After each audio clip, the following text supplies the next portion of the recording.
Right, yeah, we're just at the top of the hour, so I guess we'll kick this off. Good morning, everybody. Welcome to this webinar on dsCONNECT.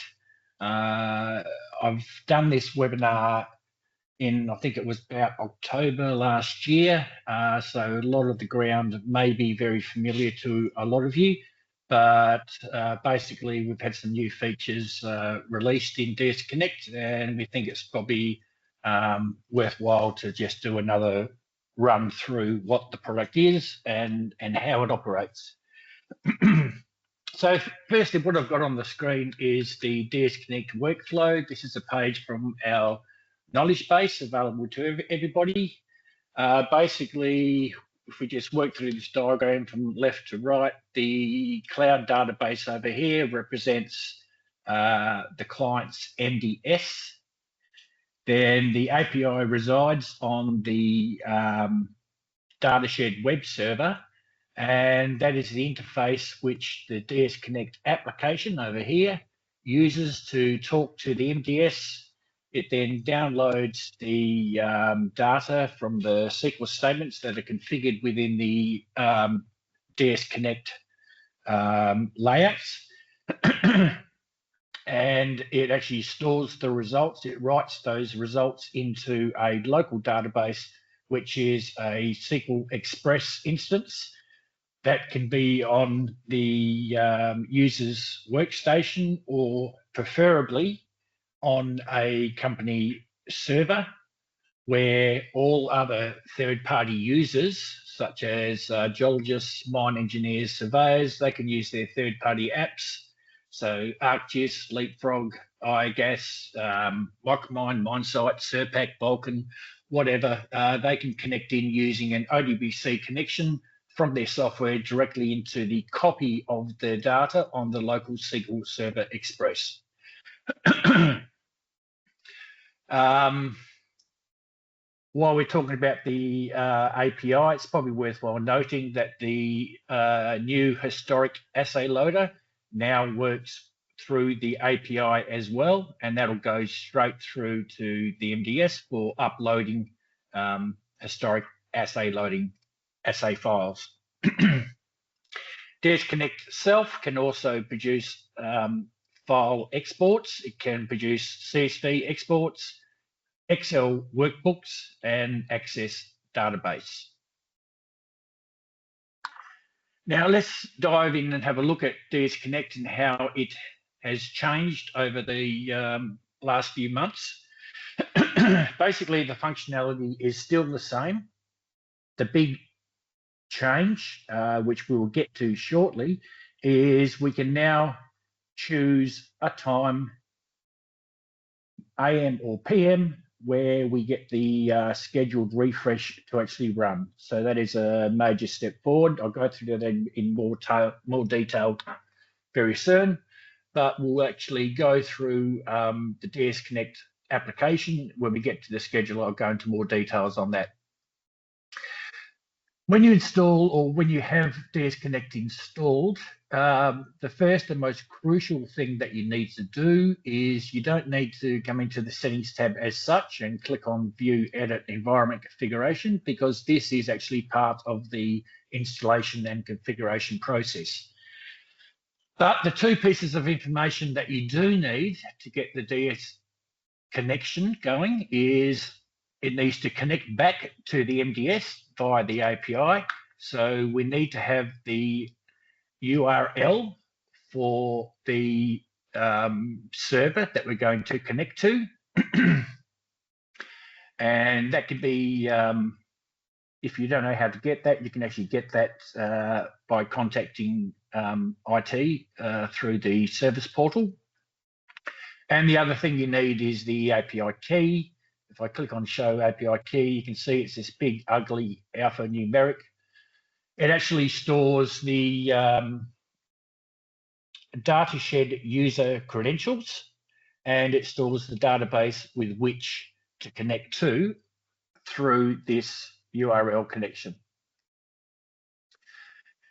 Just as a quick reminder, I'll just run through and show you where the users can actually get that information from. if they're logging into Datashed 5, if they have the MX API role and they have a license assigned to them, they can come into external connections.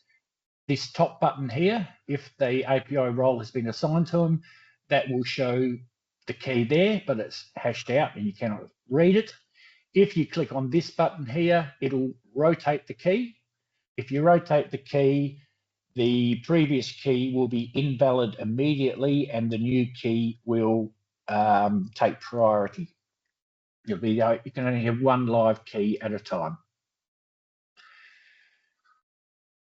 The second way to get the API key is if you are a Datashed admin and you go into the user's roles, you need to assign them the user role of MX API. Then within databases, you need to go into licensing, into the MX API license, click on the person profile and add the person in. You can see I'm already in there, but I also have access to this icon here, which is rotate. And once again, that'll do the same thing. Are you sure you want to rotate the API key? I'll say no in this case, otherwise my demonstration will not work. And that is the key that you would paste into here. Once you've got your API connection details in there, you can click on the test API connection and that will return a green tick if there's a successful connection, or it will return a red cross. The other tab that we have here is the database settings. That'll be the name of your local workstation and the SQL Express instance. This is the name of the SQL database that will be created in the instance. Always check Use Windows Authentication and tick Trust Server Certificate. Click on the test database connection and we've got a successful connection. Now what that has actually done is if we go into the back end, there's our SQL Express instance. It's created this database, and when I hit refresh, it refreshes and it creates these tables and loads them with the data. So that is the View, Edit, Configuration button, which hopefully you can just set and forget. Now, how do we use dsCONNECT? Well, first of all, dsCONNECT comes with 3 standard layouts. We have ArcGIS, Biogas, and Leapfrog. By selecting the layout, you'll see you'll have different tables listed in the destination tables box. Excuse me. We can edit existing layouts, clicking the edit button. We can delete an existing layout, which I won't do for the purposes of this. That will delete all of the tables and it will delete the layout name as well. You can make your own layouts, and layouts are not to be confused with a GIS layout term. Layout is simply just a container that holds files. It's just a project. So if we create a new layout, we'll call it demo.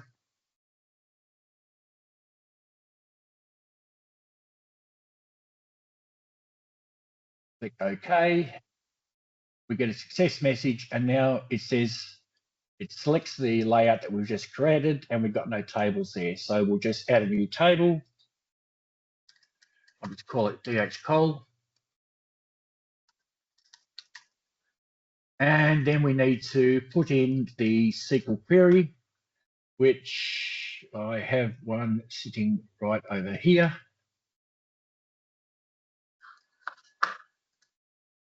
We paste the query in, click OK, and we get a confirmation message that the table has been created successfully, and there we see it here. And we get the SQL query displayed over here.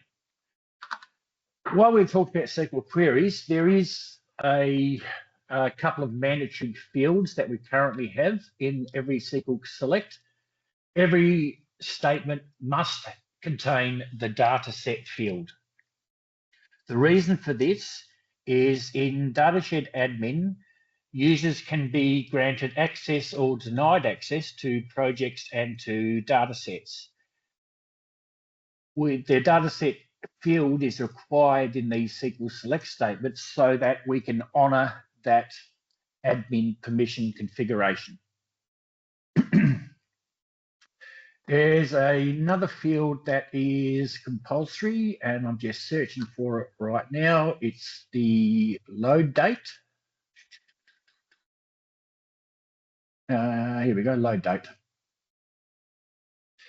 And the reason that the load date field is mandatory at the moment is one issue that this current version of dsCONNECT addresses is we were having timeout issues on the server when it was fetching data out of a table that had tens of millions of rows in it. So now when dsCONNECT does a data refresh, it does it in pages of 100,000 records. And to do that, it has the load date field available to it. That does mean that if you are pulling data from or trying to pull data from a table or a view that doesn't have the data set and the load date field, dsCONNECT will just ignore the statement and not action it, which will rule out downloading of library tables. We understand that that is a inconvenience for a lot of our customers, and that's not how they want it to be. So we're currently working on the next version, which will honour the dataset validation or access rights if the dataset fields exist. If the dataset field doesn't exist, then it will just download all of excuse me, all of the data. I hope that makes sense. So then you will be able to download library tables as well. Okay, so we've created a layout. We've added a custom table to it. We can add as many custom tables as we want. But if we look back into dsCONNECT here, we'll see that that table has not currently been created. So the way we can create that table is by doing a refresh and loading data into it. Now there's 3 ways to do a manual refresh, and that's with these buttons down the bottom. You've got update selected table, which I'll do right now. You can see it's just downloaded 1,332 records from one page. And down here, you'll see it was fetching batch size of 100,000 records. It only needs to do one page, and then it just keeps you updated in the status window as to what has happened. The next update button is update selected layout. What that will do is it will update every single table in the currently selected layout. The third button, update all tables, that will update all tables in every single layout. And if you do a scheduled refresh, it will also update all tables in every single layout. We currently have, if we're looking at the scheduler here, we currently have 4 options. You can set the schedule to work once. You can set it to work daily, weekly, or monthly. The next version, you'll be able to choose an hourly option, but I would advise before you configure DataShed to update on an hourly basis, think of how much data you have to download and maybe do a manual test run and time how long it takes, because it can, if it's got tens of millions of records to update, the refresh can take up to 3 hours sometimes, depending on the pure volume of data that you have, that you're trying to refresh. So how do we set the scheduler? The first thing is you choose your frequency. Personally, I think once a day is okay, but I don't know what your requirements would be. Then you click on the little chooser, time picker, and you get this little window that's as cute as a button. You can choose the hour, you can choose the minute, You can choose AM or PM, click OK, and then that schedule has been configured, but it hasn't actually been enabled. To do that, we need to click on the Enable Schedule button. It'll pop up this little message saying that, do we want to enable this scheduling? We say yes. And if we look down in the bottom here on the status panel, you'll see scheduling enabled daily at 2:30 AM. To turn the scheduler off, it's a simple matter of just unchecking that checkbox.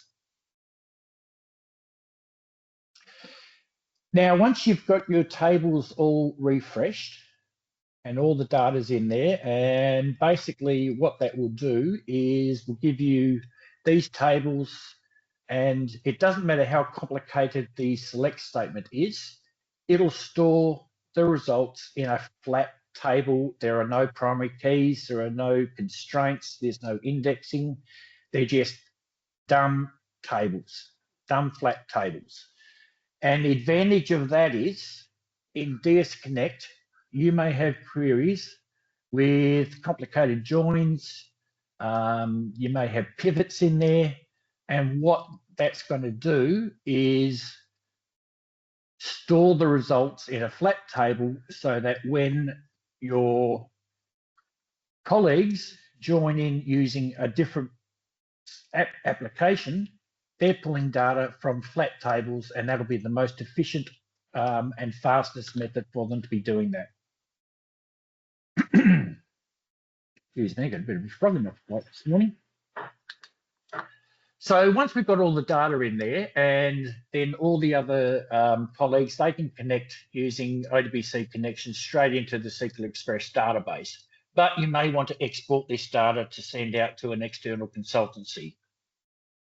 We've got three options here. We can export in Excel format. That'll produce one Excel file with the tab per table. I'll show you what that looks like in a second. The CSV export, that'll produce one file per table with the same name. And this last one is an Access export, and that'll produce one Access database with a table per table. So if we just go back to Excel, and I'll just say, then you click on these three dots and you can choose a location and a file name. Click on the export data now, and you get this little progress bar, and it shows you its progress. We're up to exporting 3 or 6.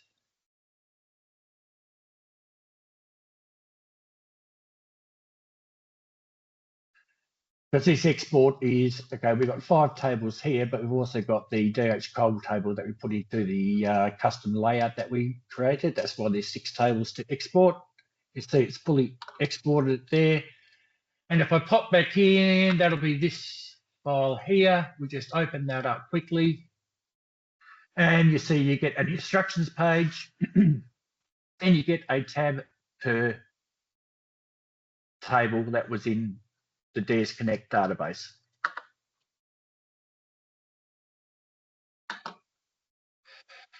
The idea of dsCONNECT ideally is that you would probably buy a couple of licenses, one for each of your DBAs, or one for the DBA and senior geologists. Or if you've got a production site, you may want to get one for grade control or mine planning or something like that. And then the DBA can configure all of the SQL select statements and configure the layouts and the tables within them. Then in the settings tab, they can come into here and they can click on export configuration. And you just give it a name and you give it a location. Just get rid of that. They save, and export configuration exported successfully. What that has done is in our downloads folder that has created this JSON file. If we look at it, it basically looks like this. And it's basically just got all of our layout names. It's got the table name, and it contains the SQL statement. And it just repeats that going through the entire, all of the layouts within the dsCONNECT configuration. Then you could pass that on to your colleagues. They would come into their version of dsCONNECT. They click on import configuration. They point to the JSON file, hit open.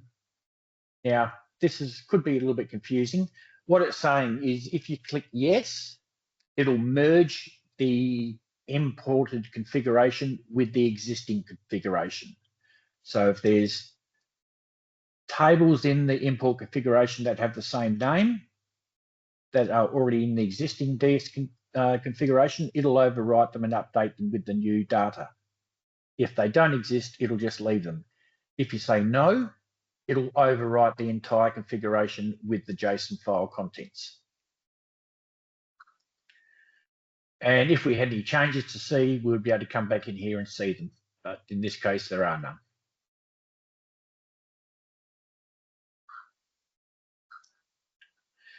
The third tab we have here is logs. That just basically keeps a running commentary of what we have been doing through dsCONNECT, and it's the first place to go if you're getting weird issues or some strange errors that are going on.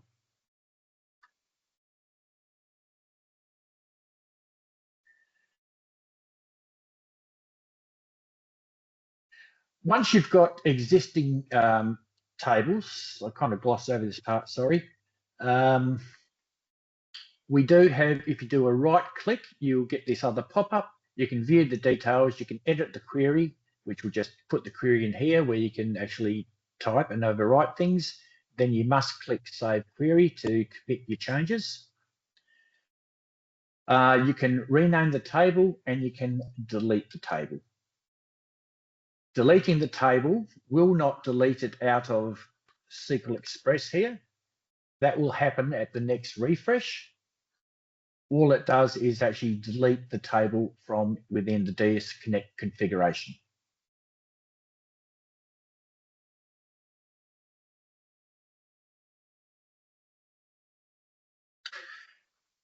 And that fairly much brings us to the end of this demonstration, the show and tell component. A couple of other pieces of information that are worthwhile having a look at is the requirements for dsCONNECT is that we must have an MX API license. You must have DataShed 3.2 or newer. You must install SQL Server Express, and it does not matter which version. I think it's up to 2025 now. It doesn't matter, but it must be SQL Express as opposed to a standard SQL Server instance. And dsCONNECT uses ODBC driver 18 to chat to the SQL Server Express instance. You can have multiple ODBC drivers in versions of ODBC drivers installed. dsCONNECT requires driver 18. I know QGIS requires driver 17, and they're quite happy to coexist parallel on the same workstations. The other thing in the installation guide, I know MaxGeo IT are doing a lot of the installations for our clients at the moment, but basically the installation guide just goes through step by step and tells you how to do the installation and what to do. And then the other guide is the user guide, the dsCONNECT user guide. And that basically goes through screenshots, and it will show you exactly what I've shown you this morning during the webinar. So on that note, I think we've got about 6 minutes left. I'll throw the forum open to see if there's any questions, please. Looks like there's no questions coming through at this stage. Oh, here's a question from, oh, g'day Luke. If you need particular table view, assay and DAT survey in a layout to be updated more than just the time daily, it is best to create another layout, add those two tables views to that layout and schedule it different daily time. At the moment, the scheduler, Luke, will only allow you to set one schedule. Just like the configuration can only have one configuration at a time. What would be handy, I guess, if we're dreaming of the ideal environment, is we would be able to store multiple configurations with different URLs and different API keys in case there was multiple dsCONNECT databases and multiple MDS databases. Then ideally we could do that, but we haven't found a big call for it yet. But to answer your question, what I would suggest is you would go in there, come in here and do a manual refresh on the selected table only. That'll be the easiest way. Unfortunately, that throws the onus back on the DBA. Also, when the enable schedule has been ticked and we've got the automatic scheduling on, you do not need dsCONNECT to be running. What happens is there's a dsCONNECT service that is running in the background the whole time, as do all services, and that calls a separate standalone executable called dsCONNECT extractor, and that is what runs on the scheduled updates. G'day, Wendy. Thank you for your question. Wendy's question is the previous version forced date fields to a Varchar field type. Has V2 fixed that?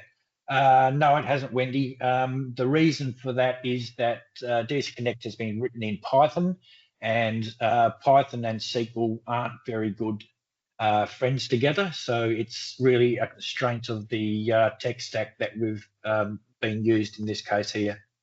So sorry about that, but the Varchars will still come out as a, the date fields will still come out as a Varchar. The other thing that you've just prompted me on, Wendy, is if we go back into the user guide and we go down to, where is it? Here. As I said, dsCONNECT has been written in Python. It doesn't understand a field type of geometry. So if you're pulling out a geometry field, you need to cast it as nvarchar max, and that is a limitation that's built into Python, and there's nothing we can do about that, unfortunately. Morning, Peter. Can the export to CSV access, etc., be automated? No, it can't. It's actually a manual export that you do now. You actually choose to do it at this particular time. Probably if you wanted to automate and schedule a CSV or access file export, it'd be best to do that from within Datashed itself. And get that out of the way, sorry, that's the wrong window. So in Datashed 5, you would go into export data, you would create a layout at the very least, or you could create a scheme, which is simply a collection of layouts. Then you go into Datashed admin and you can schedule that scheme or that layout to action at a certain time. That is still the best way to schedule a file export, and that will be coming straight from the MDS rather than from dsCONNECT. Does that answer everybody's questions suitably, please? Okay, fantastic. Thanks, Luke. Well, if we haven't got any more questions, I'll say thank you, everybody, for giving me your time today and allowing me to run you through the latest version of dsCONNECT. As I say, we do have another version that's coming out, and that'll be exactly the same as what we currently have. The difference is it will include a option here for hourly download, and then you can choose which days of the week you want it to download. So you can have it every day, downloading every 3 hours, or you could have it every second day. I think the weekly, the weekly like this will allow you to choose which day the weekly export or the weekly refresh will happen on. And that will really be the only change in the next version, which would be 2.0.1, and it's currently in testing. We expect to get sign off on that later this week or early next week. But everyone will receive an email informing them about that, and we'll be scheduling with our IT to coordinate to update our clients who currently have an out-of-date version of dsCONNECT or a prior version of dsCONNECT. So on that note, thank you everyone for your time. I hope you got something out of this session and enjoy the rest of your day. Thank you.